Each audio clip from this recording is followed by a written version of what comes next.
Oh, good afternoon, everybody, and thank you so much for joining us for today's presentation, Spotlight on Women's History. My name is Jose, and I'm a librarian here at LA County Library. And joining me today is my co-presenter, who I'll get her to introduce herself. Hello, everybody. My name is Ana Silvia Torres, and I'm a librarian here at LA County Library. Welcome to today's program. Now, before we get started, I would like to take just a moment of your time to read our land acknowledgement. The County of Los Angeles recognizes that we occupy land originally and still inhabited and cared for by the Tangba, Tataviam, Serrano, Quiche, and Chumash peoples. We honor and pay respect to the elders and descendants, past, present, and emerging, as they continue their stewardship of these lands and waters.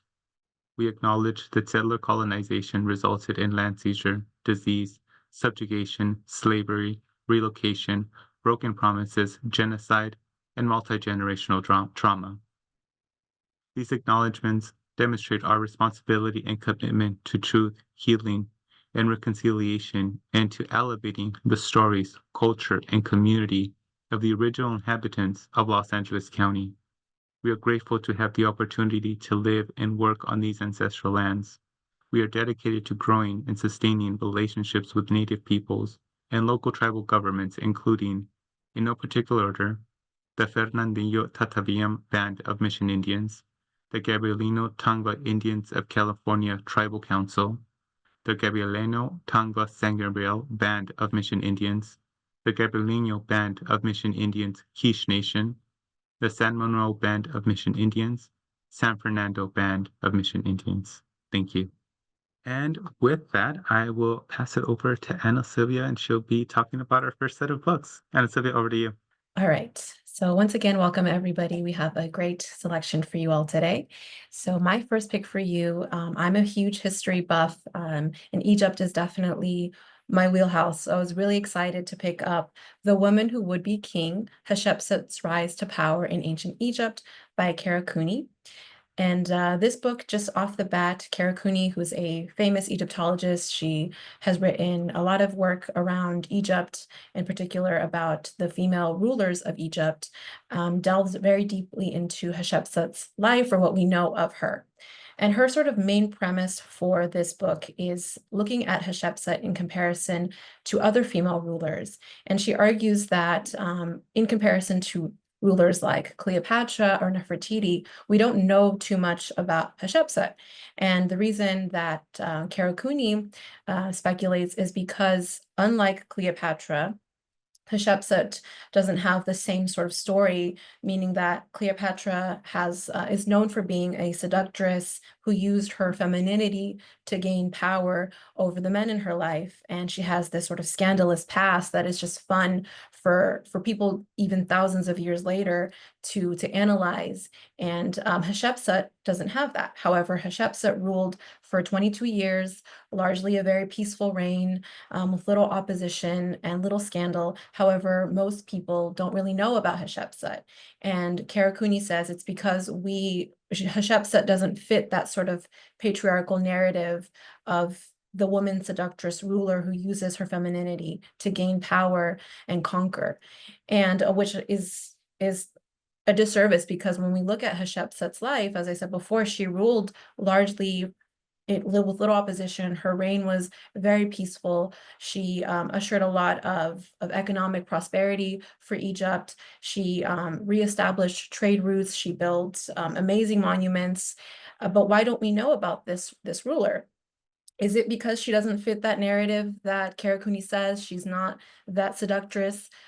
Or is it because of a larger picture? Maybe Hatshepsut herself, the way that she ruled, maybe she herself, a lot of people say Hatshepsut ruled in a very sort of masculine way. When we look at Hatshepsut's, what has remained of her, we see that sort of stereotypical, not stereotypical, but that common way of the way that pharaohs dress themselves with their headdresses. So what's at play here? Why don't we know too much about Hatshepsut? What I really enjoyed about the book was, because we don't know a lot about Hatshepsut, Kara Cooney often speculates, and that's sort of a criticism that she got with this book, is that she tends to fill in a lot of the gaps about Hatshepsut's life. Sorry, I'm going to keep tripping over that her name. It's just a very difficult name to keep saying over and over again. But we don't know a lot about it. So Kara Cooney oftentimes fills in those gaps with speculation. So that is, I wanted to give you some of the criticism that she has received for the book. But I think it fits in very well as a reader because it's a safe assumption, some of the things that when we look at Hatshepsut's life and what she was going through, it's very relatable and it's very human. So it is possible that maybe she was thinking some of these things. Also, Kara Cooney, she compares her to other female rulers, such as Elizabeth I, who largely was able to rule by herself, but Hatshepsut had to share her throne with her nephew Tutmosis III. So she contrasts these two rulers who were both very dynamic rulers, ushered in a lot for their reigns and for their people. But the way that Hatshepsut, even though again she was this very peaceful ruler, was still not able to rule by herself in comparison to other rulers, even Cleopatra herself, who had to kind of navigate having to marry and relied a lot on the men in her life for her power. She also talks again about what she was able to accomplish in her reign, the monuments that she built, how she used religion as a propaganda. If you know if you know anything about the way that pharaohs ruled in their time, it was sort of a divine appointment. The gods chose them, and Hatshepsut very much leaned into that. That's why we see a lot of, when we see her regalia, we see her in these headdresses and as very much chosen by the gods. So what I also really appreciated about the book was how accessible it felt. Oftentimes, even though this is a work of nonfiction, you do feel like you're reading a work of fiction, which is always great when you are reading something that flows very naturally and you're learning something. And it's true, it's nonfiction, but you kind of can't put it down. And that's how I felt with this book. I couldn't wait to read it and learn more about this woman who I think is really fascinating because, again, she did so many things right in her time, but I think it's a tragedy that we don't know as much as we should about her because of whether or not you believe in Kara's premise that she doesn't fit that mold, that patriarchal framework that Cooney argues, or maybe it's just society it doesn't want to read about how things went well for a woman or for anyone in general, right? Maybe we as a society like a little bit of drama. But however, this book still, without the drama or little drama, Kara Cooney does speculate a little bit about her romantic life. Again, all of it is speculation. We don't actually know if she had any partners or children, but she does paint a very vivid picture of this incredible woman. So whether you're a seasoned Egyptologist or a casual history reader, I think you will enjoy reading about Hatshepsut's life and legacy. So that is The Woman Who Would Be King by Kara Cooney. My next pick for you is You Sound Like a White Girl by Julissa Arce. And this is You Sound Like a White Girl, A Case for Rejecting Assimilation. So I'll tell you a little bit about what the book is about. So Julissa Arce shares her experience of immigrating to the US as a young child, growing up in Texas and navigating school and life while struggling with what is meant to be both Mexican and American. The title comes from a phrase Arce frequently heard from others, reflecting how her Americanized accent marked her as different from her Mexican roots. The memoir explores the challenges of being a first-generation immigrant, the pressure to assimilate into American culture, and the feelings of alienation Arce often experienced from both her Mexican heritage and mainstream American society. It also delves into her relationships with her parents and the societal expectations placed on her as a Latina woman. Throughout the narrative, Arce reflects on her quest for identity, her desire to prove herself in society that didn't fully accept her, and her eventual reconciliation with her Mexican roots. The memoir serves not only as a personal account of her life, but also as a broader reflection on her immigrant experience, particularly for those caught between two cultures. So I thought that this was a really thought-provoking book. I'll be honest, I initially thought this book was something else. I thought it was going to be a story about a Latina girl who's often told, you sound like white or you're trying to be white. It's just a phrase that I think a lot of Latinas or brown, first generation immigrants or immigrant children often hear when we either first generation or immigrated to this country very young, and we're trying to adapt to American culture. And sometimes that may look like a little differently from what we see at home, and we're oftentimes accused of trying to be white. I thought that was going to be that type of a book. It's not that book. It's definitely more touches more on assimilation and immigration, but it does, Arce does talk about how no matter how hard she tried to blend in and assimilate, she one, she could never win. She could never be American enough for her peers, and she could never be Mexican enough, right? She was called, "You sound like a white girl." And sometimes, depending on who was saying it, it was either a compliment or derogatory. And I think maybe many of us can attest to that feeling of, I'm trying to just be me, and I'm getting criticized on both sides. And also, when you are an immigrant, as Arce she was undocumented for a large part of her life as well. So this was a very timely read, because she discusses immigration and the path to citizenship, and what that looks like for different people, and how difficult it is depending on where you came from, depending on how you arrived in this country. And it isn't as easy as just, you fill out some documents, you speak the language, you go to school, you work, you pay your taxes. It can be very difficult, and sometimes almost impossible for some people. And so Arce navigates what that looked like for her, and her story echoes a lot of other people's story, no matter, from all walks of life. She also talks about the history of immigration in this country, for not just for Mexicans or Latinos, but for Asians and Africans, and the assimilation that people either have to go through or forced to go through, and how many people, no matter how hard they try, they'll never fully feel like they fit in, because society constantly reminds them, even if you're born here, where are you from? Right? A personal experience for me, I was born here, and I oftentimes get asked, where are you from?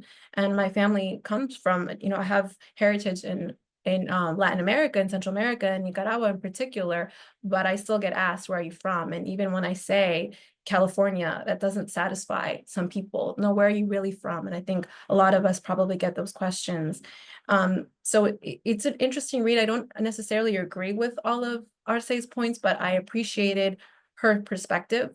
And that's what makes for good books, when you can still read something and think, oh, challenge it a little bit, do some research, and then still appreciate another person's experience and their perspective. So what I found really inspiring about Arce was that even though she was undocumented for a large part of her life, she still lived her American dream as best as she could, even though deep down she never fully felt like she could, because of her immigration status and because she was constantly reminded of it. She still went to school. She got a really good job at Goldman Sachs. She, by all accounts, she did everything right. And the only reason why she was able to gain citizenship is through her marriage. She married a US citizen. And so she talks about, why did she have to do that? Obviously for her, it worked out because she fell in love, and she was able to gain her citizenship that way. But there's so many other stories like Arce, so many children, immigrants, or children who came as immigrants, who are still awaiting their path to citizenship. So very thought-provoking, very timely, makes you, maybe you are aware of some of these issues, maybe you're not, but it does look at assimilation and immigration and class and society and race from a very unique perspective. And so again, I appreciated it. And I recommend it if you're interested in learning more about what it's like to live in the US as an undocumented immigrant who on the surface, checks all the boxes, but somehow is still in that borderline of, in that contrast of cultures. So that is You Sound Like a White Girl by Julissa Arce. And then my next pick for you, if you are a fan of true crime, you've probably already heard of this book, but if you haven't, then you're in for a treat. This is I'll Be Gone in the Dark, One Woman's Obsessive Search for the Golden State Killer by Michelle McNamara. And So I'm going to tell you a little bit about what this book is about. So I'll Be Gone in the Dark is a gripping account of Michelle McNamara's obsessive quest to uncover the identity of the Golden State Killer, a serial rapist and murderer who terrorized California in the 1970s and 1980s. McNamara, a true crime writer, meticulously delves into decades of unsolved cases, combining her investigative skills with empathy for the victims. The book weaves together a detailed reconstruction of the killer's crimes, tireless effort of law enforcement, and McNamara's own personal journey. Written with a deep sense of humanity and urgency, the book also highlights McNamara's dedication to solving the case, which she tragically did not live to see concluded. Her relentless pursuit of justice helped keep the case alive in the public consciousness, ultimately contributing to the eventual arrest of the killer in 2018. So in the introduction, Gillian Flynn, the author of Gone Girl and other crime mystery novels, writes, I love reading true crime, but I've always been aware of the fact that as a reader, I'm actively choosing to be a consumer of someone else's tragedy. So like any responsible consumer, I try to be careful in the choices I make. I read only the best, dogged, insightful, and humane writers. And I feel the same about true crime. I am a true crime enthusiast, and I listen to many podcasts and I enjoy watching documentaries. But over time, you start to realize that a lot of these stories tell these, a lot of the people presenting the story presented in a very detached way. So I've grown very selective in what I choose to read and listen to and watch. And Michelle McNamara, this is very personal for her. This isn't just something that she wanted to do to because she was bored or to gain notoriety. She spent meticulous years of time researching and speaking to people and really giving them humanity. Obviously trigger warnings for murder and rape and violence. And it's when Michelle writes about it, it's not gratuitous. It's presenting the facts as they are. Unfortunately, because of the nature of these crimes, these things occurred. And so she has to tell them. But as I said, it's still giving them respect and humanity for what these people endured, this horror of what they've lived through and still have to live with. These survivors, it's not something that they'll ever get over. It's just something that they'll live with for the rest of their life. So she tells it in a very respectful way. And it never feels sensationalist. And her reconstruction of the crimes are thorough. She approaches them with sensitivity and profound empathy for the victims. And she always lets us know that these were real people and what they went through was horrific. And so she does so in as respectful a manner as one can. And it's easy to see why this book has earned high praise, regardless of whether true crime is a genre that you like. It stands as a remarkable work of investigative journalism. She is meticulous. She goes through records. She speaks to detectives and witnesses and survivors, trying to present as much of the facts as she possibly can. She also, also the investigators, they also get their moment. It's not just her, it's officers who dedicated so much of their lives to try to solve the crime, these crimes that took place during this time. She also shows us a very vivid picture of what California was during the 1970s and 1980s when these crimes took place. This was a very different time. People would leave their doors unlocked, and how that sort of loss of innocence slowly crept into these communities, right? This was around the time when these neighborhoods, who mostly were, as I said, very innocent, leave their doors unlocked, how that started to change. And now, it's unthinkable for anybody to leave their door unlocked at night. So you got to just not see how this person, this criminal, this murderer, did these crimes, but how he really impacted these communities forever, and they're still feeling the effects of it today. And Michelle herself, the book takes place, it presents us Michelle as her own person, who she was, why she was interested in true crime, what got her to this point where she spent so much of her life investigating and trying to find answers to these unsolved crimes. And considering that she had a life of her own, right? She was a wife and a mother. Fun fact, she was married to the comedian Patton Oswalt, if you're familiar with him. So it's just a fascinating read all around. It's widely praised. If you haven't heard of it already, then you know, just do a quick Google search and you'll hear and see a lot of people talking about it. There's also a show on Max, a documentary about the book and about Michelle. So if you're interested after you read it, then you can go ahead and watch that. And I just really enjoyed it. And you know, the only bittersweet thing is that Michelle herself never got to see that the killer was, I'm probably spoiling it, but I've already said it. So she, you know, the killer is eventually caught, and unfortunately, Michelle never got to see that. But it's still a fascinating read. I mean, I think we all know that if you follow true crime, that he was eventually caught. But it's bittersweet because Michelle never got to see that. But again, the book is still fascinating. Michelle herself was a fascinating person, so I highly recommend I'll Be Gone in the Dark. One Woman's Obsessive Search for the Golden State Killer by Michelle McNamara. And then my last pick for you is a little lighter in tone than all of these books that I have for you. It's Dear Fahrenheit 451, Love and Heartbreak in the Stacks and Breakup Notes to the Books of Her Life by Annie Spencer. So I'm going to start with some of my favorite quotes from the book. Reading has shaped me, guided me, reflected me, and helped me understand and connect with, and this is not hyperbole, humanity. Also, librarians aren't that good at math.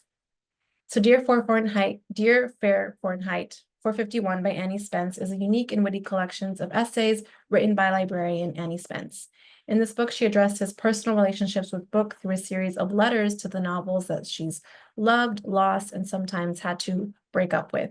The title is a clever nod to Ray Bradbury's Fahrenheit 451, evoking themes of censorship and destruction, but with a lighter tone and a more personal touch. She writes love letters to novels that have made a personal impact on her, like The Goldfinch and Matilda.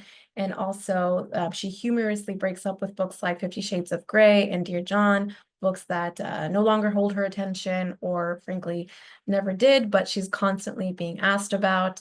I'm sure many of you that are book lovers are constantly being asked about the latest craze, and you want people to just read something, you know, you wish that the books that you love got as much attention as those books. So she's very funny in these letters to these books.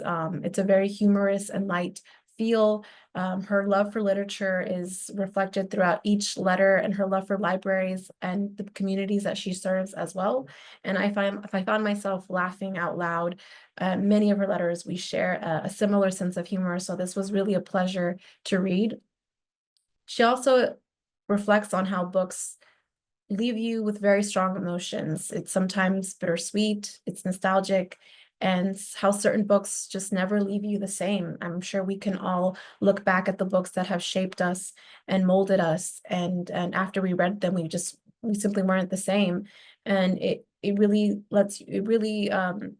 paints reading as it's not just a pastime. It's something that invokes real introspection and molds our character and impacts the choices that we make, right? How many of us maybe chose careers or chose to go somewhere because of something that we read, or wanted to experience something because of the books that we read in our formative years.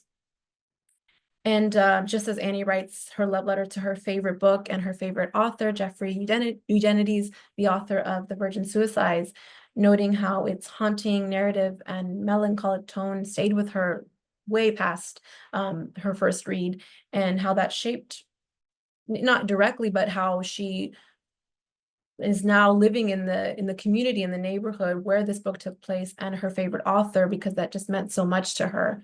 And also The Time Traveler's Wife, which is a book about a librarian, and you know, the frustrations also that she feels with certain books, and the characters, and you know, she talks to them like they're real people. And I think when we are our favorite characters sometimes feel very, very real to us. So it's a very fun and relatable look at our reading lives. She also, you know, shares her frustrations with some of the books that have been written. And it's funny because sometimes she writes from a perspective of a librarian reading books. So sometimes she'll talk to books that have very outdated and have misinformation that has been debunked, and her insight into the time that maybe certain books were written and how things have changed. So she'll talk to them very much like people. And for me personally, and one more thing I'll add is that you'll definitely walk away with a very, very long list of new books to add to your reading list. So fair warning. And then my final reflection on the book is just I found myself feeling very sentimental while I was reading this book. It just reminded me, as a librarian, it just reminded me of how much I really enjoy my job, and what brought me to this path. And similar to Annie Spence, I have loved libraries my whole life. I relied so much on the library when I was a child. I loved to read. My parents couldn't afford to buy me books at the rate that I read them. So the library was really my safe haven and the place that I would go to as like it was like my theme park. I loved going to the library. And now as a librarian, it made me proud of our profession. It made me happy that I work in a job that I can contribute, and I'm in a space where I can give things to people and help them out in something that in the things that they need, whether it's helping people print out a document, offering a workshop, or giving book recommendations like we're doing here today. And so on a personal note, like I said, it really it was just a pleasure to read. It made me happy that I chose this career. And libraries are, and especially in light of what's going on right now, I think championing libraries has never been more important than it is right now, and the work that we do here in the library. So as Annie Spence says, there's no other place where you can go and basically say, I need help with this area of my life, and someone will respond, all right, let's figure this out. So I hope that libraries will remain for many, many years to come, and I hope that you pick up Dear Fair Fahrenheit 451, Love and Heartbreak in the Stacks by Annie Spence. And now I'm going to hand it off to Jose. Hey, thank you so much for those recommendations. And so yeah, uh, what was it? The second book you talked about, You Sound Like a White Girl, that really that spoke to me as well.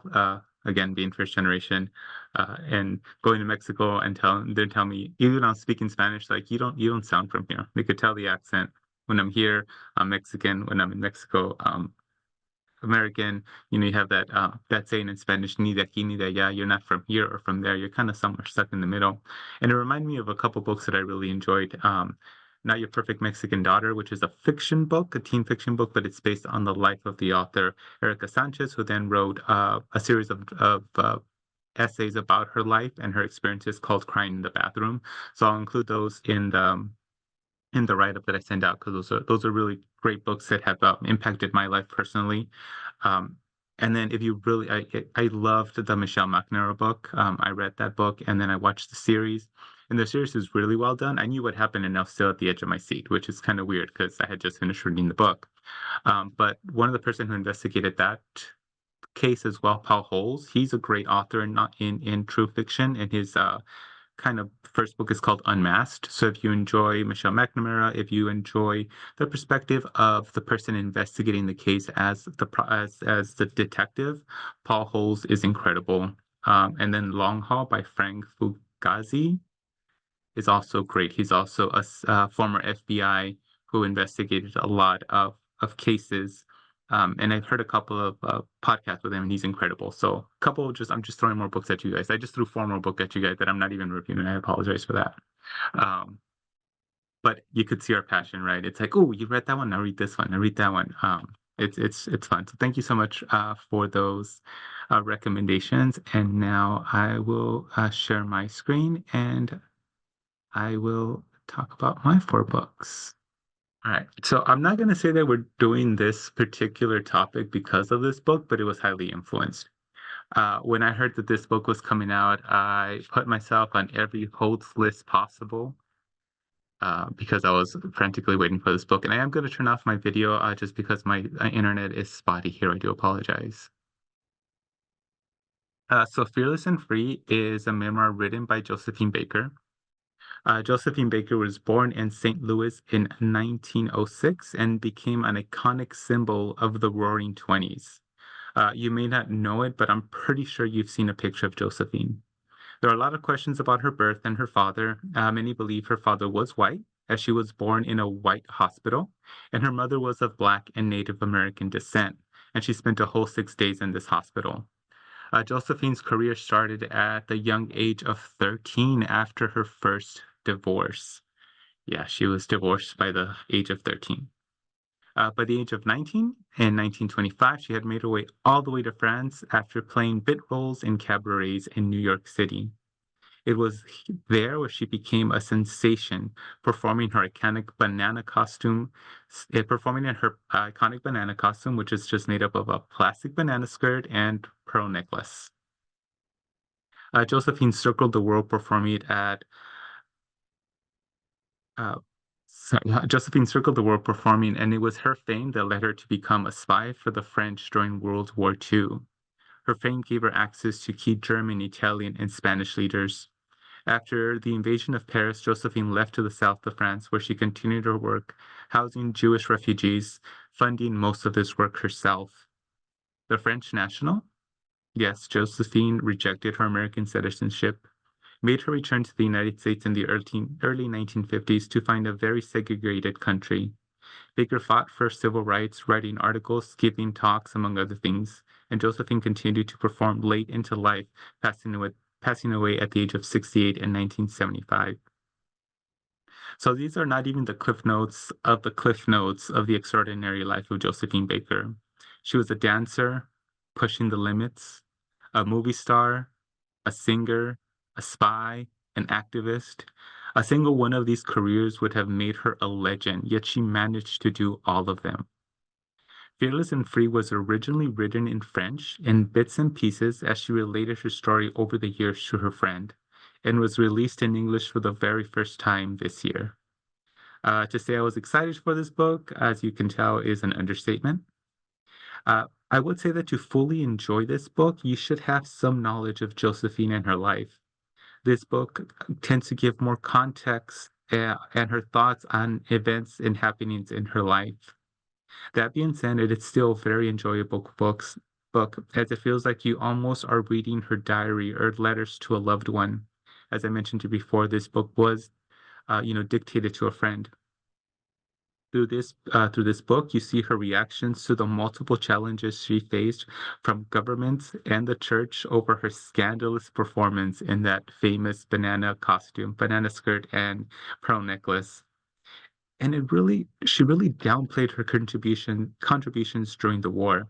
I was expecting this to be a slightly larger part of the book, but in reflection, as it was written at the time or slightly after the war, she might have been a little bit more reserved as to her full involvement in the war and the efforts she did to help in the war effort. Um, I was, you know, I was expecting a lot more of this, but she talked a lot more about her experiences in America. Upon her return to America, she was very shocked to find the racism and segregation. And some of her views and opinions would honestly get her canceled today. The translators do a good job at the start of the book to give you a context and their belief that Josephine would have fought for all Americans as she did in Europe. And I would agree with this analysis as you'll read this book and you'll see some of her efforts in America. The name Josephine Baker was famous in the United States, but not so much her image. So she was able to go undercover and experience some of this racism herself. At one point, she tried to walk in with her husband, her white husband, into a hotel only to be rejected uh, and minutes into the hotel because she was of African descent. This book is a true must read for lovers of Josephine Baker and the Roaring Twenties. I absolutely devoured this book. Again, I am slightly familiar with Josephine Baker and her facet as performing and being a spy. It's things that you think you would see in a movie, but she lived them. She was a fascinating character. And if you're all interested in the Roaring Twenties and interested in war efforts, definitely check out Fearless and Free by Josephine Baker. Our next book is another memoir, more present day, and this is Rebel Girl: My Life as a Feminist Punk by Kathleen Hahn. Kathleen Hahn is a founding member of the Riot Girl movement, spelled GRRRL. of the 1990s. Riot Girl is a subculture movement centered around music, politics, and feminism. The music that came out of the original scene came from bands like Bikini Kills, which is Kathleen's band, Huggy Bear, and Bratmobile, just to name a few. What distinguished Riot Girl music are the topics which included, above all, female empowerment, but also domestic abuse, rape, and the patriarchy. Kathleen grew up in the Pacific Northwest and attended Evergreen State College, and for a time she worked as a exotic dancer slash stripper to pay for college. Her feminist ideas grew out of reading her mom's copy of The Feminist Mystique as a young child, her time as a stripper, and working at a domestic violence center. Her artistic endeavors are vast, from spoken word to music to photography and other visual arts. After being part of a few bands, Bikini Kills took off and amplified her voice. During this time, Kathleen took the time to listen to other women's experiences. And as you can imagine, it became very difficult for Kathleen to carry all of those stories with her. After Bikini Kills broke up, Kathleen released a solo album and then formed a second band, Le Tigre, which is also great. Kathleen was instrumental in the formation of the Riot Girl movement, not only the music, but also through the creation of zines, or self-published magazines. The Bikini Kills zine started off as a way to promote the band and give space for dialogue. By the second issue, it included a Riot Girl manifesto. A link to that is in the presentation. Just click on Kathleen's name when you get this PDF. Rebel Girl was at times difficult to read, and at times I had to take a break. I'm a big fan of her. I'm a big fan of her art and her music, and realizing where that music was coming from, where the art was coming from, was at times, difficult to deal with. Overall, it was a great read, though. Kathleen's wit, humor, and passion really comes through. This shouldn't be a surprise as she is an amazing lyricist. At first, I hesitated in reading this book. I've read many, many rock star memoirs, and many of those feel very formulaic. They're often written by male arena rock stars talking about sex, drugs, and rock and roll. This is not that. Yeah, you get some of that, but Bikini Kills never did an arena show. They headlined small clubs and theaters. They were never the arena rock stars. I would argue that they are bigger today than they were in the 1990s. They were what is at times referred to as your favorite artist. We get the untold story of female artists and the mountains they need to climb to get some amount of recognition, the sexism they face in the music industry. You see the formation of a movement that never reached the mainstream, but helped form the mainstream. Um, and so if you like music, social movements, this book is for you. Yeah, Kathleen Hunt is one of my favorite artists. Bikini Kills is incredible. Litrige is completely different, but equally amazing. In the middle of being a band, being in this band, she was also suffering from an ailment that was misdiagnosed for many, many years. And in the middle of that, she found love and is married to one of the biggest rock stars in the world, in my opinion. Actual big rock star, like arena rock star. But I'll leave you with that. I won't ruin those portions of the book. As I mentioned, it's an incredible read, and I love the context. I mean, I understood the Riot Girl movement. Um, I grew up in the latter part of it, but she hung out with bands like Nirvana and Soundgarden, and she was in that mix. But you see how big those bands got, and her band didn't. And you have to question, is it because it was an all girl band? But nevertheless, the influence that she had and that music had and those lyrics had seeped into the mainstream, seeped into that alternative grunge scene that formed. Um, so definitely check it out. I absolutely loved this title. So our third book is a little different.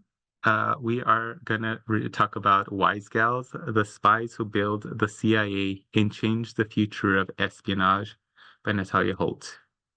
Holt is a science writer and focuses on telling the story of the untold history of women. She has been featured on uh, the Atlantic and PBS. Beyond her work as a journalist, she has written three books.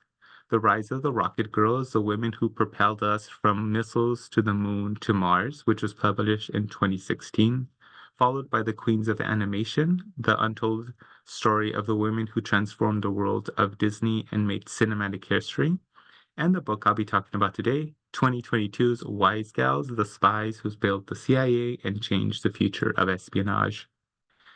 Wise Gals weaves together the story of Mary Hutchinson, Eloise Page, Adelaide Addie Hawkins, Elizabeth Summerd, and Jane Burrell over more than 40 years, from the pre-CIA days all the way to the 1980s, in the identification of one of the most dangerous threats the United States has ever faced. As I stated, the book starts in the pre-CIA days with the 1942 formation of the Office of Strategic Services, or the OSS. This was the United States' first foreign spy agency and was led by William Wild Bill Donovan, a decorated veteran of World War I. Wild Bill was, of course, key to the formation of the OSS and later, subsequently, the CIA. But his biggest impact, I would argue, was his inclusion of women and a few other minorities into the office, because he had this radical idea that having a diverse workforce would lead to better results and better intelligence collection.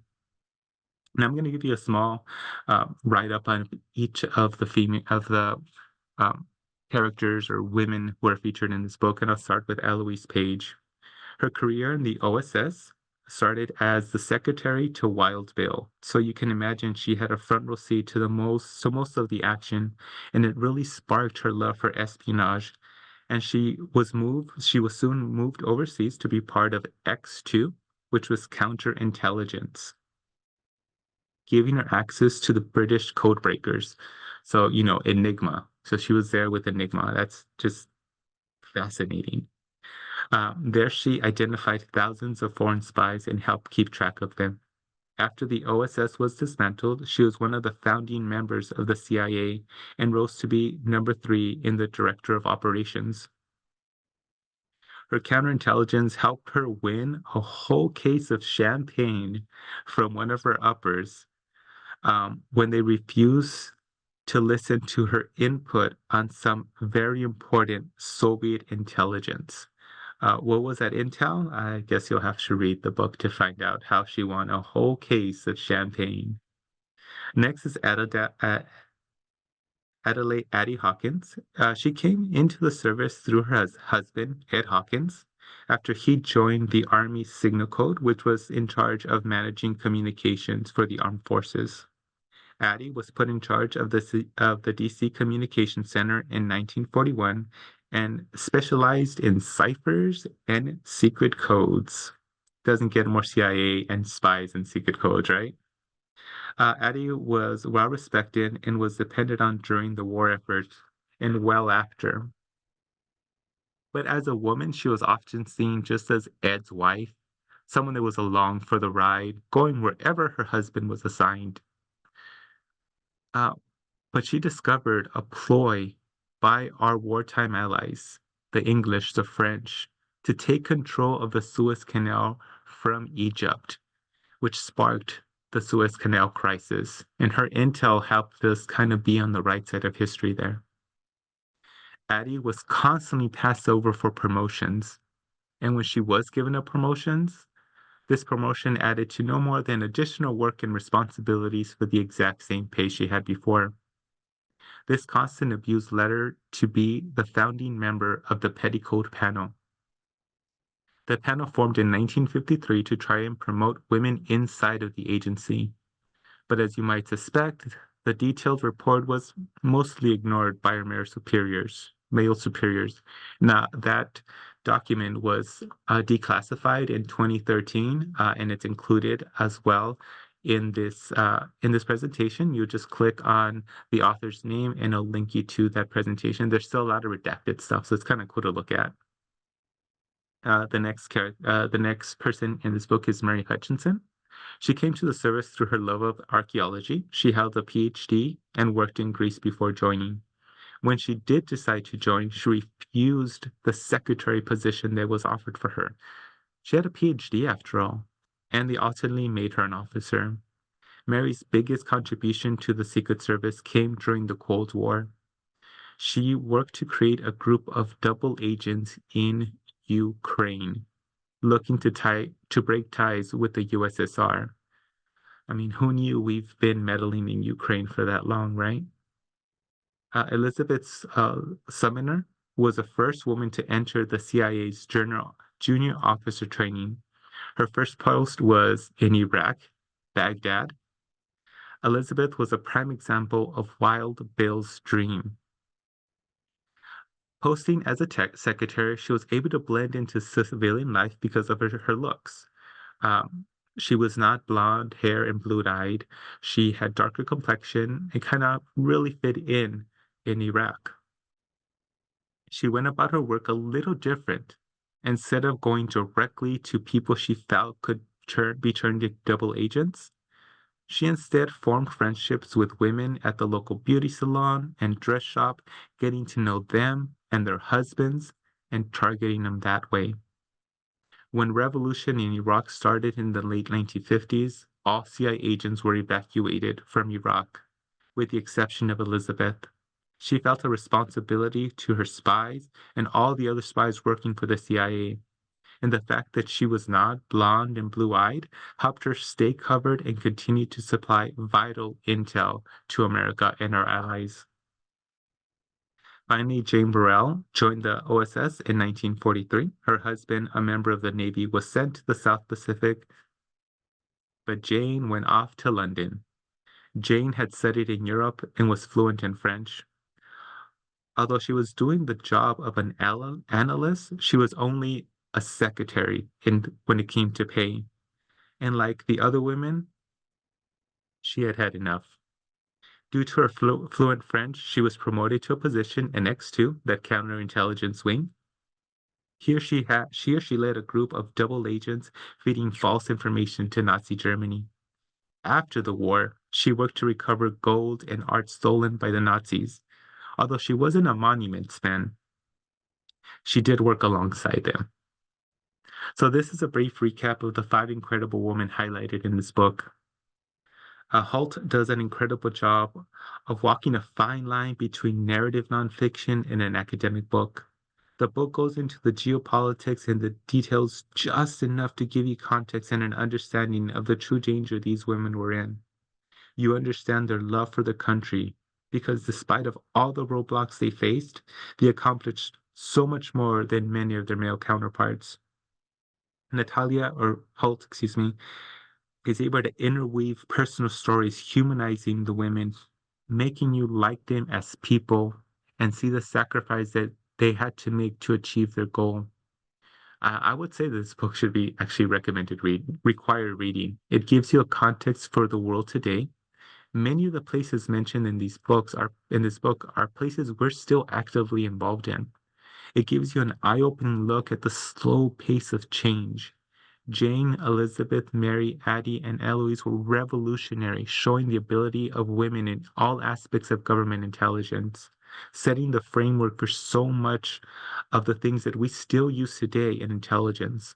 And although many of them lived into the 2000s, they were not able to see Gina Haspel become the first woman director of the CIA in 2018. I mean, I love history. I love World War II.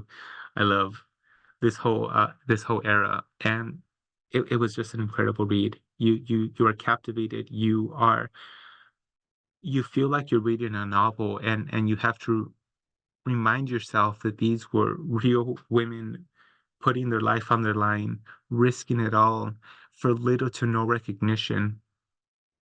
I won't ruin it, but one of the characters, one of the I speak of them as characters. One of these fascinating women, um, dies in a plane crash shortly after the end of the war. And in the CIA, you don't get your name up in a wall when you pass away. You get a star inscribed in that wall.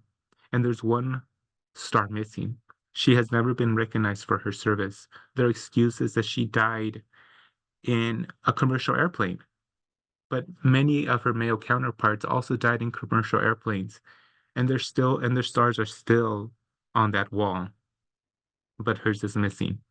So to this day, we have to continue to fight for the recognition of these women because it's not there, it's not complete. Halt does an amazing job of bringing us their story, and I think at this point, it's our job to make sure that story is complete. So our final book today is The Radium Girls, The Dark Story of America's Shining Women. So Kate Moore, the author, started her career as an editor, ultimately becoming the editorial director of Penguin Random House UK. In 2014, she became a full-time writer, writing not only books for herself, but also as a ghostwriter, helping non-writers tell their incredible stories. In 2017, The Radium Girl was published and became an instant bestseller. Now, I came to know this book because of a podcast, one of those famous true crime podcasts. Listened to it; it was a great story. I'm like, 45 minutes podcast. I think there's a deeper story, so I checked out this book. In 1917, radium was a wonder discovery. You could get radium tonics, pills, paints. It was good for what ails you. The Radium Lumen Materials Corporation of New Jersey jumped on this trend and invented Undark, their patented glow-in-the-dark paint.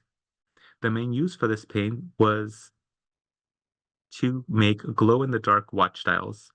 And with the entry of the United States into the Great War, every soldier wanted one of these watches.